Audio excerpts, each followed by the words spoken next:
গান ছাড়, গান ছাড়, লেগে যায় বলছি। গান ছাড়, গান ছাড়।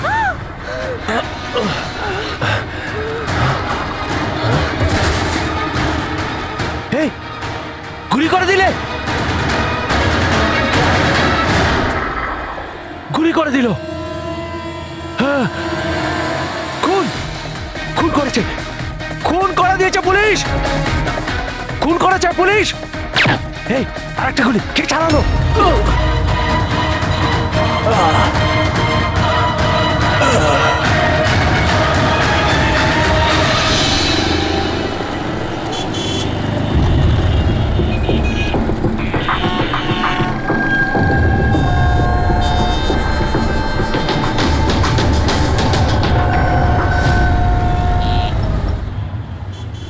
মাফ করবেন, খুন আপনি দেখেছেন? কিন্তু আপনি দেখলেন কি করে? বলতে চাইছি যে আপনি তো দেখতে পাই না, তাই তো? হ্যাঁ, ওই আর কি, মানে বলতে চাইছি আপনি দেখলেন কি করে খুন হতে? এইটার সাহায্যে। এটার সাহায্যে? কি এটা? এটা সেন্সর গ্লাভস। এতে সেন্সর ফিট করা আছে, যার থেকে অদৃশ্য তরঙ্গ বেরিয়ে যায়। ওই তরঙ্গের সামনে যা কিছু থাকে ওতে ধাক্কা খেয়ে ওগুলো ফিরে আসে। তাতে আমি জানতে পারি যে আমার সামনে কি হচ্ছে। মানে এক প্রকার এটা আপনার চোখের কাজ করে? হ্যাঁ, আপনি সেটা বলতে পারেন। আরে কিন্তু এটা এটা কি করে হতে পারে? হতে পারে। এক মিনিট, আপনি আপনি একজন মহিলা, আপনি চুল বেঁধে রেখেছেন। স্যার, এটা তো ইনি আন্দাজেই বলছেন। আর আপনি আপনি বেশ গোলগাল দেখতে, হেলদি ইয়াং বয়। এটা তো ভুল বলেননি, দিন দিন তো মোটা হচ্ছে। ওয়েট তো চেক করেছিলাম স্যার, একটু কমও দেখাচ্ছিল।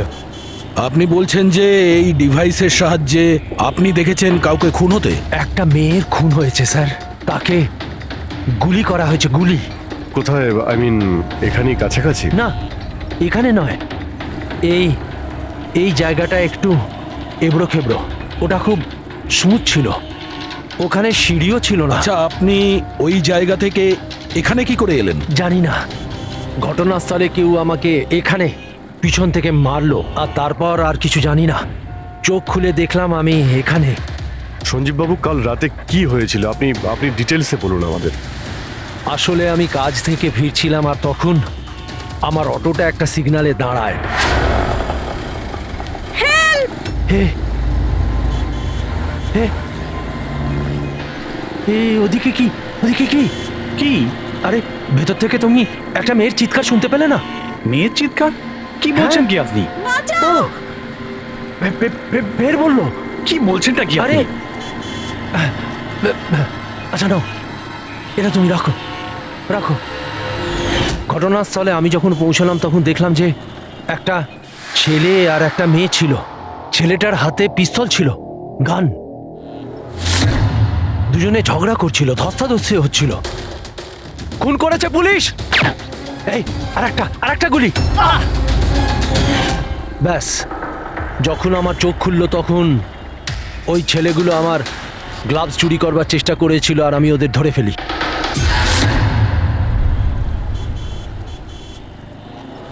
আর আপনি অজ্ঞান হয়ে যাওয়ার পরে খুনি আপনাকে এখানে নিয়ে এসছে আর এখানে ফেলে পালিয়ে গেছে? হ্যাঁ, হতে পারে। আচ্ছা, ওই জায়গাটা কোথায় যেখানে মেয়েটার গুলি লেগেছিল? না স্যার, আমি জানি না। আচ্ছা, আন্ধারিতে ওই অটো যে সিগন্যালে দাঁড়িয়েছিল, যেখানে আপনি মেয়েটার চিৎকার শুনেছিলেন, সেই জায়গাটা জানেন আপনি? মনে আছে? আই অ্যাম সরি, আমি এ ব্যাপারে আপনাদের হেল্প করতে পারবো না। ইটস ওকে, ইটস ওকে, আপনি চিন্তা করবেন না, আমরা ওই জায়গাটার খোঁজ নিয়ে নেব। কিন্তু কি করে? ওই অটো ড্রাইভারকে জিজ্ঞাসা করব। এত বড় শহরে ওই ড্রাইভারকে আপনি কোথায় খুঁজে পাবেন স্যার? পেয়ে যাব। ওদের নেটওয়ার্ক খুবই ফাস্ট, সারা শহরে ছড়িয়ে আছে, পেয়ে যাব। ওনার নাম, ঠিকানা বা অন্য কিছু জানেন আপনি? ও ও টুপি পরেছিল আর পুরনো গান শুনছিল, 90-এর দশকের। আর ওর অটোতে আগুন নেভানোর যন্ত্রও লাগানো ছিল। আর হ্যাঁ, ওর কথাবার্তা দেখে মনে হচ্ছিল ও উত্তর ভারতে থাকে। হ্যালো, কি? উত্তর ভারতের লোক পুরনো গান শোনে, আবার টুপিও পরে, আগুন নেভানোর যন্ত্রও আছে ওর অটোতে। ঠিক আছে, দেখছি।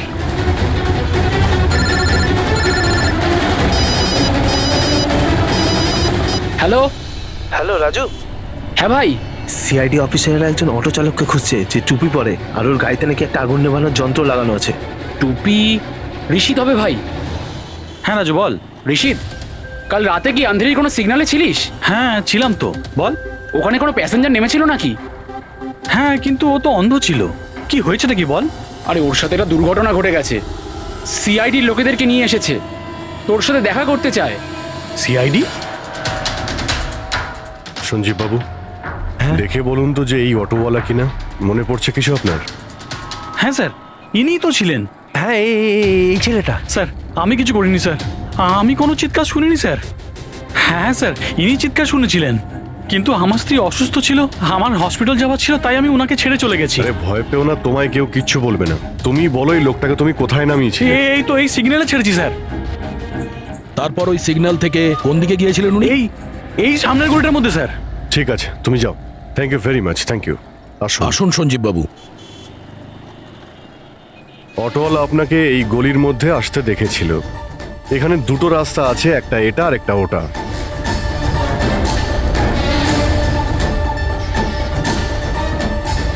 কিছু মনে পড়ছে আপনার কোথায় গিয়েছিলেন? সঞ্জীব বাবু, একটু মনে করে বলুন যে আপনি এর মধ্যে কোন গলিতে গেছিলেন?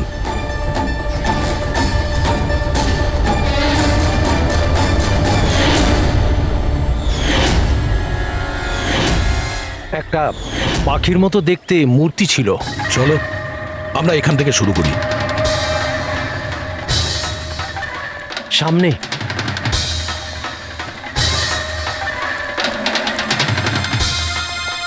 স্যার এই দেখুন। সঞ্জীব বাবু, দেখুন তো এই মূর্তিটাই কিনা। হ্যাঁ হ্যাঁ, এটাই। অভিজিৎ স্যার, মূর্তি পেয়ে গেছি। এটা কি? আরে গুড। এই যে এইটাই। আচ্ছা, এর পরে সঞ্জীব বাবু, এরপর মনে আছে আপনি কোথায় গিয়েছিলেন? তিনটে গোল দেখতে পেয়েছিলাম। তোমরা ওই দিকটা দেখো, আমরা এদিকে যাচ্ছি।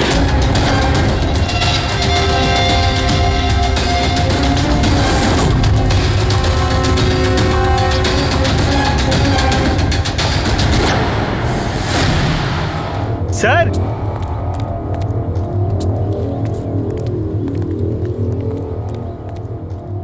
হ্যাঁ, এটা রাউন্ড শেপ, একটা নিচে আর একটা।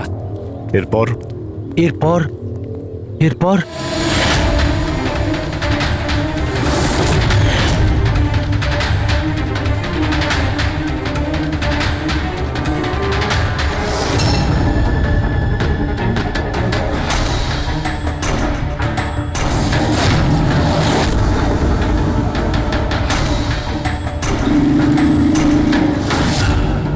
এদিকে এদিকে, এই যে। সাবধানে। আরে স্যার, ঘুরে ফিরে সেখানেই চলে এলাম যেখান থেকে শুরু করেছিলাম। আরে সেই জন্যই তো উনি চিৎকার শুনতে পেয়েছিলেন।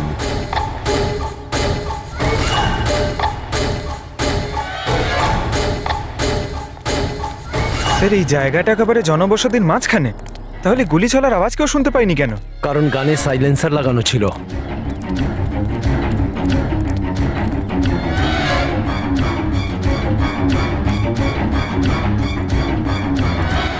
আসুন, একটা স্টেপ আছে, সাবধানে।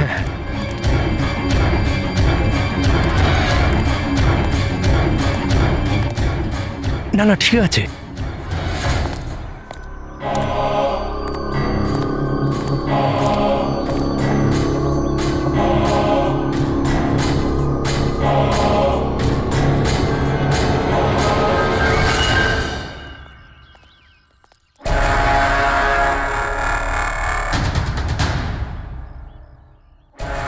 কি হলো? আপনারা দাঁড়িয়ে পড়লেন কেন? কি আছে? লাশ পেলেন? সঞ্জীব বাবু, আপনি বলেছিলেন গুলিটা কোনো মেয়ের লেগেছিল। হ্যাঁ হ্যাঁ, মেয়ের গায়ে লেগেছিল। আমি তাকে ছুঁয়ে দেখেছিলাম, ওর গুলি লেগেছিল, রক্ত বেরোচ্ছিল। কেন বলুন, কি হয়েছে? লাশ এখানে আছে, কিন্তু কোনো মেয়ের নয়, কোনো ছেলের। কি?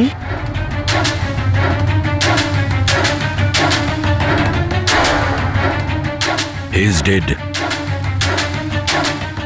মনে হচ্ছে সেই যে ওই মেয়েটাকে মারার চেষ্টা করেছিল। স্যার ওনার কথা অনুযায়ী এখানে দুটো গুলি চলেছিল, হয়তো হয়তো এই দ্বিতীয় গুলিটায় মারা গেছে।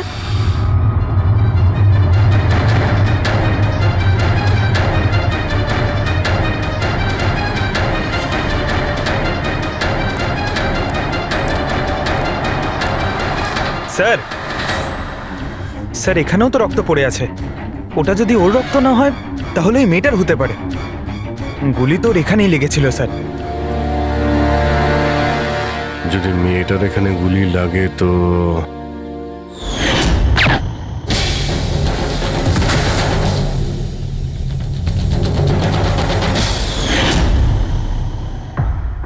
আপনি বললেন যে আপনার মাথায় পিছন থেকে কেউ মেরেছিল, তো সেটা দ্বিতীয় গুলি চলার পরে আপনার লেগেছিল নাকি সেটা চলার আগে? না না, দ্বিতীয় গুলিটার পর মেরেছে। স্যার কি হচ্ছে এসব, কিছু বুঝতেই পারছি না। স্যার রক্ত তো অনেক বেরিয়েছে, ওই মেয়েটা নিশ্চয়ই আহত। স্যার, না তো কোনো মোবাইল পেয়েছে, না ওয়ালেট, কোনো আইডেন্টিফিকেশন নেই। আর স্যার, ওর হাত আর আঙুলে যে চিহ্ন আছে সেগুলো দেখে মনে হচ্ছে কেউ যেন ঘড়ি আর আংটি চুরি করে নিয়েছে। আচ্ছা, এদের দুজনকে চিন্তায়ের উদ্দেশ্যে মারেনি তো? আগে এটা খোঁজ নিতে হবে যে মেয়েটা কোথায়। যদি আহত হয় কোনো হসপিটালে থাকবে, আর যদি মারা যায় তাহলে খুনি ও লাশ গুম করার চেষ্টায় রয়েছে।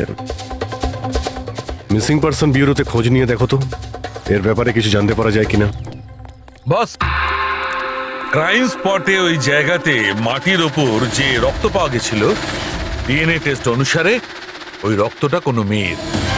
আসলে এই মেয়েটা ওই সময় ওখানে উপস্থিত ছিল না যখন তোমরা গেছিলে, কিন্তু ক্রাইম যখন হয়েছিল তখন ওই মেয়েটা নিশ্চয়ই ওখানে ছিল। আর স্যার দুর্ঘটনার সময় রাত 11টা থেকে 1টার মধ্যে। ঠিকই তো আছে, সঞ্জীবও তো ওই সময় ছিল 11:30 নাগাদ। হ্যাঁ স্যার, আর সঞ্জীব বাবুকে অজ্ঞান অবস্থায় সেখানে রেখে দেয় যেখান থেকে আমরা ওনাকে পাই। আরো একটা কথা স্যার, দুটো গুলি চলেছিল, মেয়েটার গুলি লেগেছিল আর ও ওখানেই অজ্ঞান হয়ে পড়ে গেছিল সঞ্জীব বাবুর কাছেই। তারপরে স্যার দ্বিতীয় গুলিটা করা হয়েছিল যেটা ছেলেটার লেগেছিল। তার মানে সঞ্জীব বাবু ছাড়াও ওখানে আর কেউ ছিল যে ওই আহত মেয়েটাকে ওখান থেকে নিয়ে গিয়েছিল আর সঞ্জীব বাবুকে ওই ফুটপাতে ফেলে গেছিল। স্যার আমি আশেপাশের এলাকায় খোঁজ নিয়েছি, ওখানে কেউই কোনো ছেলে এবং মেয়েকে আসতে বা কোনো আহত মেয়েকে ওখান থেকে যেতে দেখেনি। আচ্ছা, সালুকে একটা কথা বলো, যদি খুনি সঞ্জীবকে ক্রাইম সিন থেকে তুলে নিয়ে গিয়ে ওখানে যেখানে আমরা ওকে পাই, তাহলে হতে পারে ওই লোকটার কোনো ট্রেসেস সঞ্জীবের পোশাকে আছে। খোঁজ নিতে পারবে কে ছিল সে? অবশ্যই খোঁজ নিতে পারবো। তাহলে খোঁজ নাও।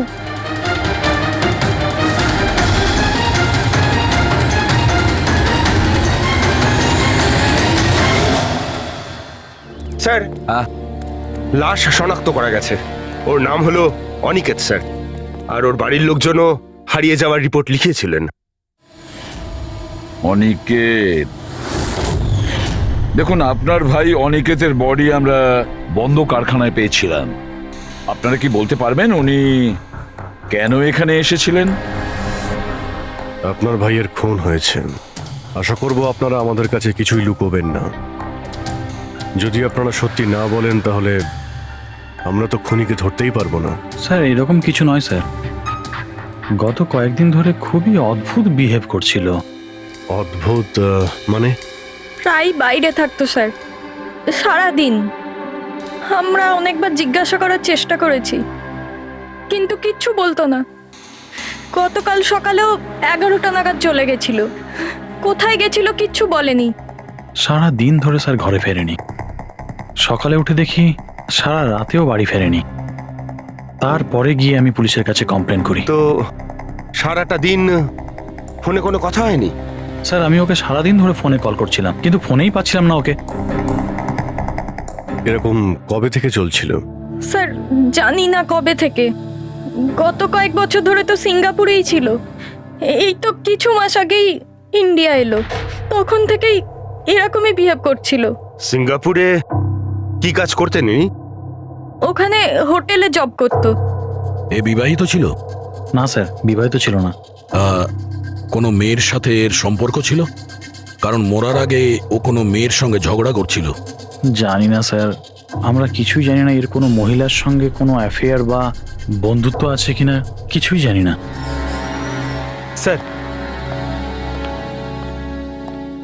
স্যার এনাদের থেকে অনিকেতের নাম্বার নেই আর কল রেকর্ডস চেক করি স্যার, তাতে জানতে পারি যে একটাও মেয়ের নাম্বার নেই স্যার, শুধু ছেলেদের সঙ্গেই কথা বলতো, আর বেশিরভাগই ওর সঙ্গে যারা কাজ করতো তাদের।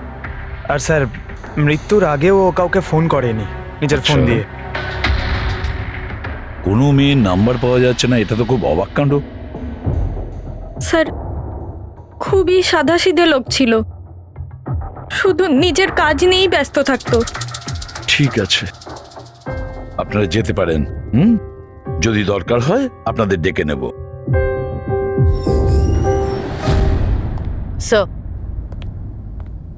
স্যার কালকে কারখানায় যাওয়ার আগেই অনিকেত সারা দিন একই জায়গায় ছিল। কোন জায়গায়? Sir coffee shop. স্যার এর ক্রেডিট কার্ডের বিল থেকে এটা প্রমাণিত হয় যে এ সারা দিন ওই কফি শপে ওর ক্রেডিট কার্ড সোয়াইপ করেছিল। হ্যাঁ স্যার, ওর ফোনের লাস্ট লোকেশন ওই কফি শপই ছিল। কোন কফি শপ ছিল ওটা? Pillow coffee shop.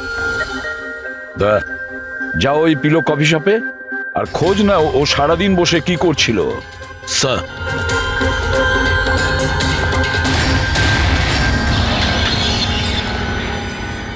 বস, কি খবর নিয়ে এসেছো? এমন খবর এনেছি যেটা আমাদের কাছে খুব জরুরি। কি? এর পোশাকের মধ্যে আমি কয়েকটা আলাদা আলাদা ডিএনএ স্যাম্পল পেয়েছি। কিছু মানে? কিছু মানে 5 জন লোকের ডিএনএ স্যাম্পল পেয়েছি। 5? হ্যাঁ 5, আর এই 5 জনই মেয়ে। আর সঞ্জীবের জামা কাপড় থেকে আমরা 2 ধরনের ডিএনএ পেয়েছি, আর এই দুটো স্যাম্পল অনিকেতের জামা কাপড় থেকে পাওয়া স্যাম্পলের সঙ্গে ম্যাচ করে গেছে। মানে 5 জনের মধ্যে 2 জন যারা অনিকেতকে ছুঁয়েছিল, ওরা আবার সঞ্জীব বাবুকেও ছুঁয়েছিল। তার মানে অভিজিৎ, এই পুরো কাজটা দুটো মেয়েই করেছে।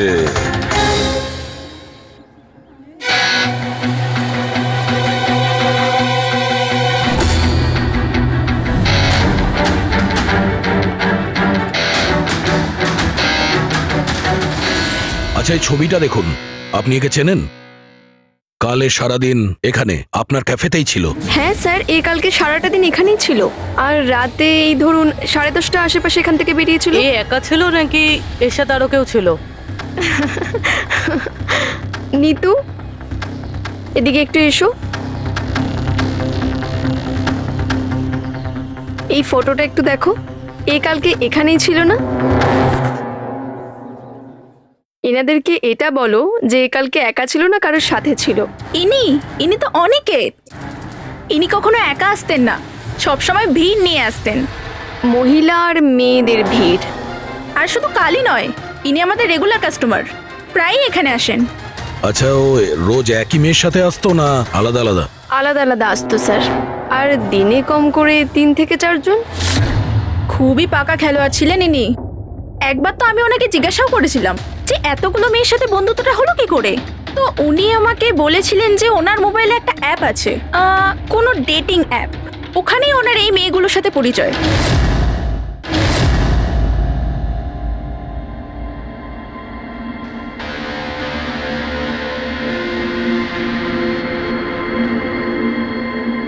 কিছু জানতে পেরেছো? হ্যাঁ স্যার, অনিকেতের ডেটিং অ্যাপের ব্যাপারে জানা গেছে। ওই অ্যাপটার নাম ম্যাচ আপ। Match up? এটা দুজনের সাথে বিয়ে দেওয়ার কোনো অ্যাপ নয় তো? হ্যাঁ স্যার, ওই রকমই কিছু, কিন্তু অনিকেত এই অ্যাপের ভুল ব্যবহার করেছে। ও এই অ্যাপের সাহায্যে এতগুলো মেয়ের সঙ্গে কন্ট্যাক্ট করেছে স্যার, আর ওদের সঙ্গে বন্ধুত্ব করেছে। আর মনে হচ্ছে বিয়েও কাউকেই করতে চায়নি, শুধুমাত্র টাইম পাস করছিল। এই অ্যাপে শুধুমাত্র চ্যাটিংই হয়, আর কারো নাম্বার এই অ্যাপে শো করে না স্যার। স্যার আমরা অ্যাপ ডেভেলপ কোম্পানি থেকে 4টে মেয়ের ব্যাপারে খোঁজ নিয়েছি। অনিকেত যাদের খুব টাচে ছিল, ইনফ্যাক্ট মার্ডার হওয়ার দিনও ওদের সঙ্গেও ক্যাফেতে দেখা করেছিল। পুরবি কথা বলছে। প্রথম মেয়েটা হলো মোনা। হ্যাঁ, আমি দেখা করেছিলাম ওনার সাথে কফি শপে এই 4টে নাগাদ। কফি খেয়েছিলাম আর একটু কথাও বলেছিলাম আমরা। তারপর আমাকে বেরোতে হলো, আমার কিছু আর্জেন্ট কাজ ছিল। স্যার এ বলছে যে কফি শপের পরে ও বিউটি পার্লারে গিয়েছিল আর ওখান থেকে একটা মুভির প্রিমিয়ারে। দ্বিতীয় জন হলো রূপালী। তাহলে বলো, তোমার কি বক্তব্য? ও অনেক দিন ধরে আমার পিছনে পড়েছিল, খালি বলতো দেখা করো দেখা করো। ভীষণই বোরিং ছিল, আই টেল ইউ। ওর সাথে 1 কাপ কফি যে আমি কিভাবে খেয়েছি, আর কফিটা শেষ হওয়ার সাথে সাথেই আমি ওখান থেকে বেরিয়ে গেছি। ও বলেছিল স্যার ও অনিকেতের সঙ্গে 6টার সময় দেখা করেছিল, আর তারপরও ফ্যামিলি ফাংশন অ্যাটেন্ড করতে আন্ধেরি গিয়েছিল। আর তৃতীয় অঞ্জু স্যার। ওর সাথে তো সময়টা বুঝতেই পারিনি। কত ভালো ভালো কথা বলতো, আপনি জানেন আমরা সেদিন কত কথা বললাম। হঠাৎ করে ও বললো ওকে কোথাও যেতে হবে। আমরা ডিসাইড করলাম যে আমরা আবার দেখা করব, আর তারপর চলে গেল। এই মেয়েটা কফি শপ থেকে বাইরে বেরিয়ে হয়নি। এর স্টেটমেন্ট অনুযায়ী ও কফি শপেই বসেছিল কফি শপ বন্ধ হওয়া পর্যন্ত, 12টা অবধি। স্যার এদের স্টেটমেন্ট আমরা ক্রস চেক করেছি, ঠিকই বলছে। স্যার সঞ্জীববাবু বলছেন কোনো মেয়ের গুলি লেগেছিল। এদের 3জনকে চেক করা হলো, কিন্তু কোনো আঘাতের চিহ্ন নেই। তোমরা তো 4টে মেয়ের কথা বলেছিলে, তাহলে চতুর্থ মেয়েটি গেল কোথায়? স্যার 4 নম্বর মেয়েটা হলো এরিকা। আমরা এই অ্যাপের সাহায্যে ওর সঙ্গে কন্ট্যাক্ট করার চেষ্টা করেছিলাম, কিন্তু ও কোনো রেসপন্স করেনি। তাহলে এক কাজ করো, ওই মেয়েটার সঙ্গে গিয়ে দেখা করো।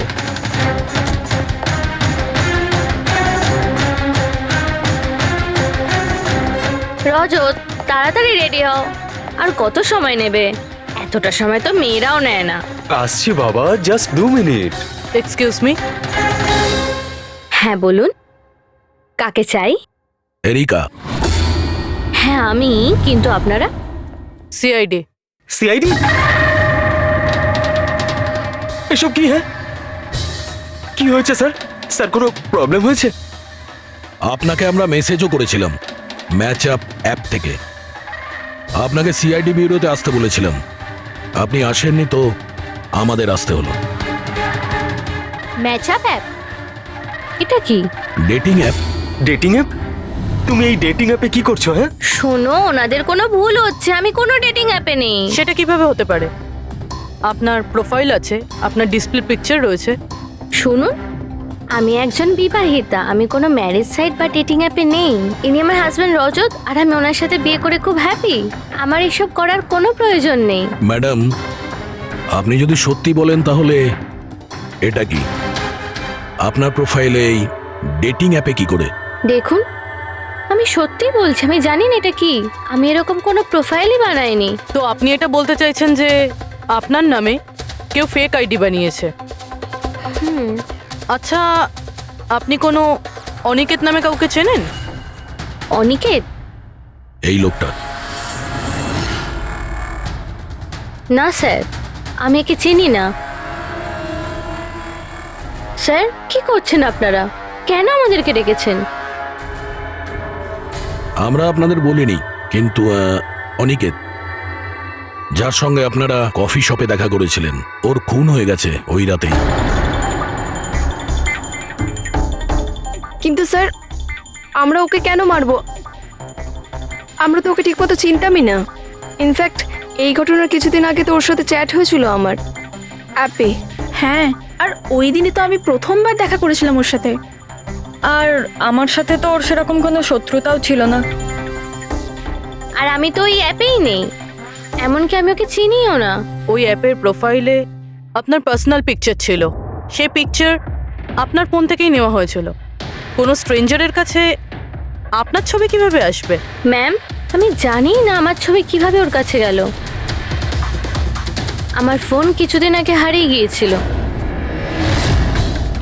ফোন চুরি হয়ে গেছে? কোথায়? স্যার ঠিক জানি না, মনে পড়ছে না। কোনো ব্যাপার না, আপনারা কিছুক্ষণের জন্য আমাদের সাথে কোঅপারেট করুন, আমরা জেনে যাব খুনিকে। ফ্রেডি?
সঞ্জীব বাবু, এদের মধ্যে কেউই না যে ওদিন ঘটনাস্থলে ছিল?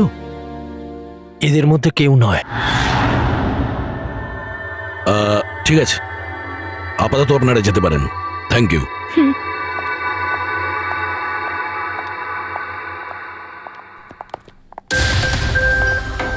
না স্যার, এদের মধ্যে তো কেউ না। স্যার বাকি তিনজনের মতন ওরও কোনো চোট নেই, কিন্তু কিন্তু ওই মেয়েটার আঘাত ছিল, চলার অবস্থাই ছিল না।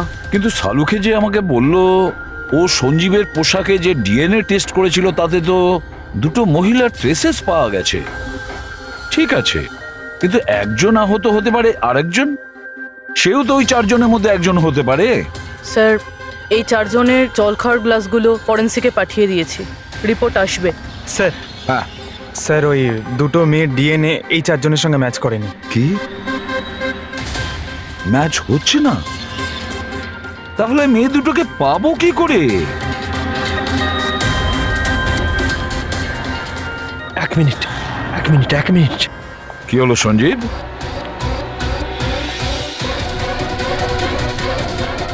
এসিপি স্যার, আমি এই গন্ধটা চিনি। গন্ধ? আমার আফটার শেভ মনে হয় স্যার। না না, এটা ওই গন্ধ যেটা আমি ঘটনাস্থলে পেয়েছিলাম, একদম ওটার মতো। কফি আর চা?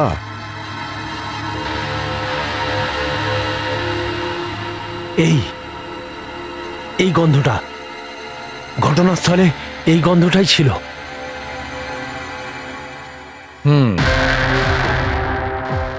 আর আমি পঙ্কজের জামার হাতার ওপরে কফির দাগ পেয়েছি। হ্যাঁ স্যার, ওই সকালে কফি বানাচ্ছিলাম না, তাই একটু পড়ে গেছিল। তার মানে ডক্টর সালুখে ওই ক্রাইম সিনে কফি আর চায়ের মিশ্রিত একটা গন্ধ ছিল। ক্রাইম সিনে না খুনির কাছে? চা আর কফির মিশ্রিত কোনো স্মেল তখনই আসে যখন সে বারবার চা আর কফি বানায়, যেমন কোনো কুক বা কেউ কফি শপে কাজ করলে, যেমন পিলো কফিতে। পুরো একটা কাজ করো, এরিকাকে জিজ্ঞেস করো যে ওর ফোন পিলো কফি শপের আশেপাশে হারিয়েছিল কিনা।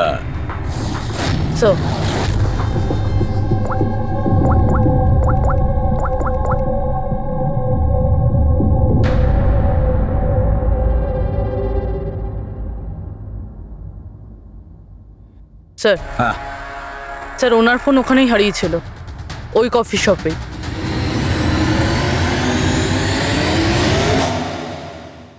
এই মেয়েটা এখানে প্রায়ই আসে না? হ্যাঁ, এনাকে দেখেছি তো এখানে। এর ফোনটা হারিয়ে গেছে, তো এর ফোনটা যখন হারিয়েছিল এখানে ডিউটিতে কে ছিল?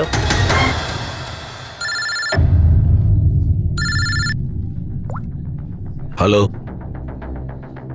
হ্যাঁ ফ্রেডি। ও গুড, ঠিক আছে, আমরা এক্ষুনি ওখানে পৌঁছচ্ছি। পুরবি, স্যার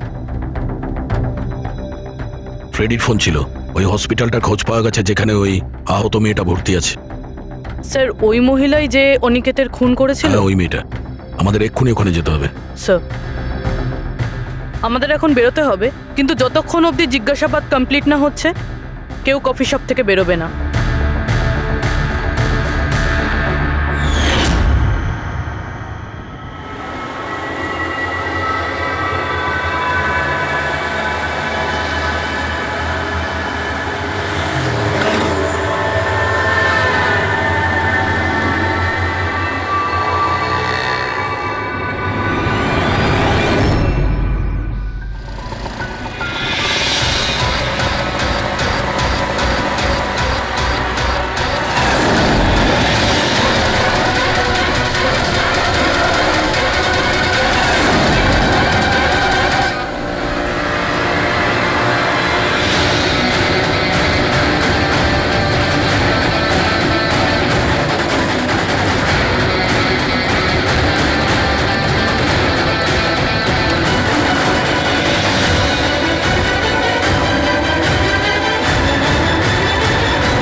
আমি এক্ষুনি আমার বোনকে ডিসচার্জ করাতে চাই। আপনি এক্ষুনি ডিসচার্জ পেপার তৈরি করুন তাড়াতাড়ি। ডিসচার্জ? কিন্তু উনি তো এখনো কোমায়। দেখুন আমার এসব জেনে কোনো কাজ নেই, আমাদের এক্ষুনি এখান থেকে বেরোতে হবে। আপনি তাড়াতাড়ি করুন please। এভাবে কি করে ডিসচার্জ করে দিই? ওনার প্রাণের থেকেও কি এমন বেশি জরুরি? দেখুন আমার এত তর্ক করার কোনো সময় নেই, আপনি আমার সঙ্গে তর্ক করবেন না। তাড়াতাড়ি করুন প্লিজ, যেটা বললাম সেটা করুন।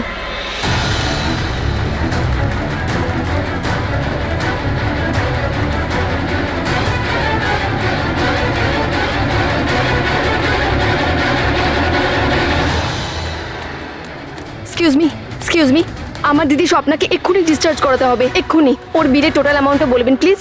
Excuse me. মনে হয় খুব তাড়া আছে তোমার।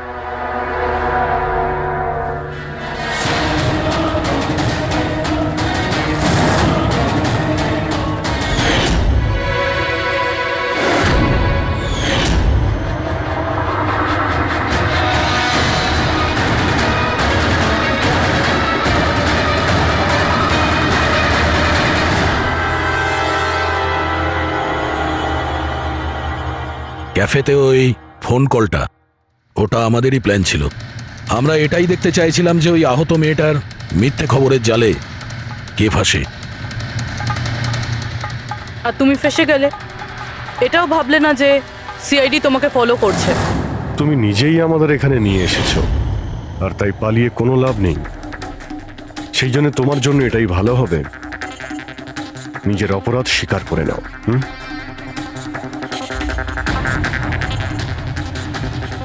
অনিকেত আমার দিদিকে জীবন্ত অবস্থাতে মেরে ফেলেছিল। ওদের সিঙ্গাপুরে দেখা হয়েছিল, আর ও ওখানেই আমার দিদিকে বিয়ের মিথ্যে প্রতিশ্রুতি দিয়েছিল। ওরা এঙ্গেজমেন্টও করে নেয়, আর তারপরে বিয়ের কথা বললেই ও এড়িয়েই যেত। আমার দিদি যখনই বিয়ের ডেট ফিক্স করার কোনো কথা তুলতো, তখন সবসময় কোনো না কোনো অজুহাত দিতে শুরু করতো। আর এই ধরুন 6 মাস আগে ও বলল যে ওর মা নাকি খুব অসুস্থ, আর ওর মায়ের চিকিৎসার জন্য টাকার দরকার। আর আমার দিদির নিজের জীবনের সব সেভিংসটা দিয়ে দিয়েছিল। আর ও বলল যে ও সিঙ্গাপুর থেকে ফিরে এসেই আমার দিদিকে বিয়ে করবে। আর টাকা পয়সা নিয়ে অনিকেত সিঙ্গাপুর থেকে মুম্বাই আসে। হ্যাঁ, স্বপ্ন ওর অপেক্ষা করতে থাকলো, আর সেটাও পুরো 3 মাস ধরে। তারপরে একদিন আমি দেখলাম যে ও মুম্বাইয়ের ওই ক্যাফেতে ছিল, তাও আবার অন্য মেয়েদের সাথে। তার মানে ও স্বপ্নাকে বিয়ে করতেই চায়নি? না, ও স্বপ্নাকে ঠকাচ্ছিল। ও স্বপ্নার ইনকাম করা টাকা অন্য মেয়েদের পেছনে ওড়াচ্ছিল। আর ওর মাও কিন্তু অসুস্থ ছিল না, কারণ ওর তো কোনো মাই ছিল না। ওর মা তো অনেকদিন আগেই মারা গেছিলেন। তাই তুমি প্রতিশোধ নেওয়ার একটা প্ল্যান করলে। স্বপ্না তো আমার কোনো কথা বিশ্বাস করতে চাইতোই না। ওর ভালোবাসায় অন্ধ হয়ে গেছিল। ওর প্রমাণের দরকার ছিল, তাই অনিকেতের সত্যিটা সামনে আনার জন্য আমি এরিকার ফোন চুরি করি, আর ওর নাম দিয়েই আমি ম্যাচআপ অ্যাপে ওর ফেক প্রোফাইল তৈরি করি, আর অনিকেতের সঙ্গে চ্যাটিং করতাম। আর ও ইজিলি আমার ফাঁদে পড়ে যায়। তারপরে আমি ওকে ওই ফ্যাক্টরিতে আসতে বলি, আর তার সাথে স্বপ্নাকেও আসতে বলি, যাতে ও নিজের চোখে সব কিছু দেখতে পাক। কিন্তু ওই দিন যখন আমি ওখানে গেছিলাম, তখন আমি দেখলাম যে... এটা কি করছো তুমি? হিসেবটা শেষ করে দিচ্ছি। তুমি আমার সাথে যা করেছো তারই শাস্তি এটা। আমি সব জানি তুমি আমার টাকা কোথায় কোথায় খরচ করেছো, আর কত মেয়ের জীবন তুমি নষ্ট করবে। Aniket please drop the gun. Aniket please, টাকা চাই তোর? তুমি এটা কি করছো? বেরো এখান থেকে, চুপচাপ বেরো এখান থেকে। আরে ছাড়ো ওকে, ছেড়ে দাও। ওকে বললাম না বেরো এখান থেকে।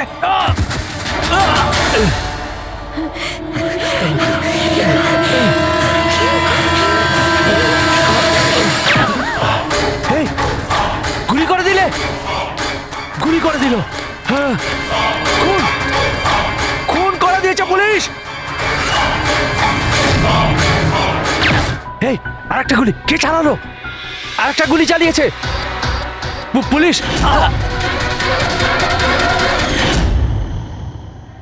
তুমি জানো, অনিকেতের লাশ পর্যন্ত আমাদের ওই সঞ্জীব বাবু পৌঁছে দিয়েছিলেন। উনি দেখতে পান না, কিন্তু ওনার ওই সংবেদনশীল দস্তানা সেনসিটিভ গ্লাভস চোখের থেকে কম না। প্রতিশোধ নেওয়ার জন্য তুমি অনিকেতকে খুনই করে দিলে, কিন্তু এখন তো সারা জীবন জেলেই কাটবে। আর তোমার বোন স্বপ্না, যার জন্য তুমি এই সব করলে, সে তো আগে থেকেই কোমাতে রয়েছে। আর যেদিনও কোমা থেকে ঠিক হবে সেদিন তোমার কাছেই যাবে, জেলের গরাদের পিছনে।